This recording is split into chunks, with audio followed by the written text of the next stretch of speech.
You heard one expert there say how frustrating it's been to try to figure out the disease. He's with us now, Dr. Scott Dowell, the CDC's lead investigator on the case. Thanks so much for being with us. Let me ask you, first of all, how many children have this disease?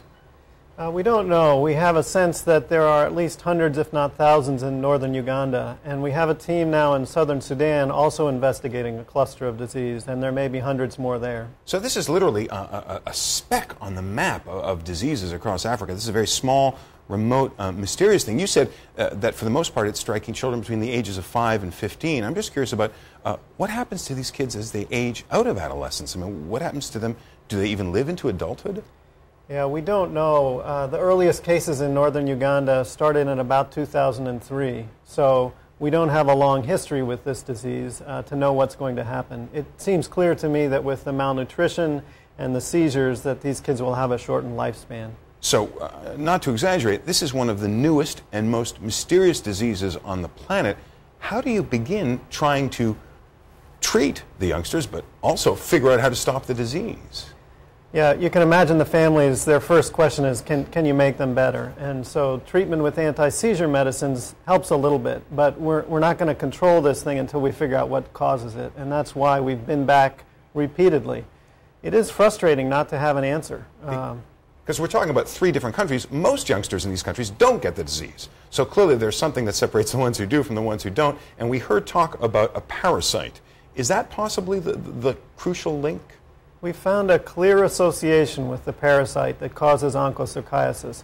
So we know that that is involved in some way, but it's a little bit puzzling because this is a parasite that's fairly common in areas that do not have nodding disease as well. So literally, what do? You take blood samples, do you look at the children? I mean, you're a kind of detective. How do you find clues into this?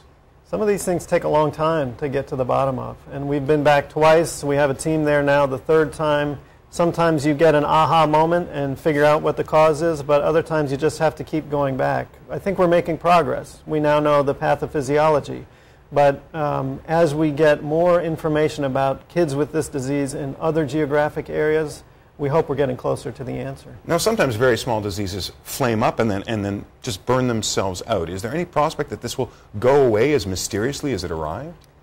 It's possible, but when we look back, actually historically, it looks like there may have been reports of a disease like this back as far as the 1960s. So I would not be optimistic that this disease is simply going to disappear. But we really never know whether a disease is going to flame out or evolve into a global epidemic the way HIV has.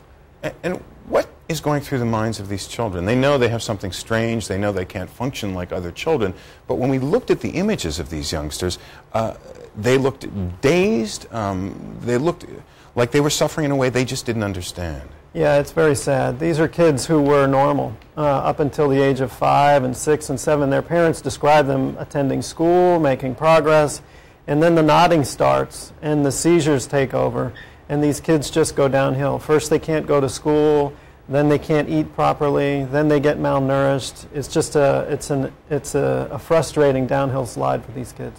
Let me ask you just one last question. Those of us who are lucky to live in affluent and healthy parts of the world inevitably hear that there's a disease and we need more money, or there's a disease and there need to be more pharmaceuticals, or there's a disease and mosquito netting would deal with it, or there's a disease and condoms would solve the problem.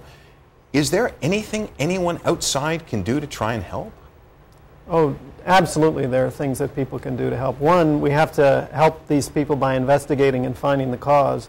And 2, it's in our interest to do that, not just because it's the right thing to do, but also because you never know when these diseases are going to spread.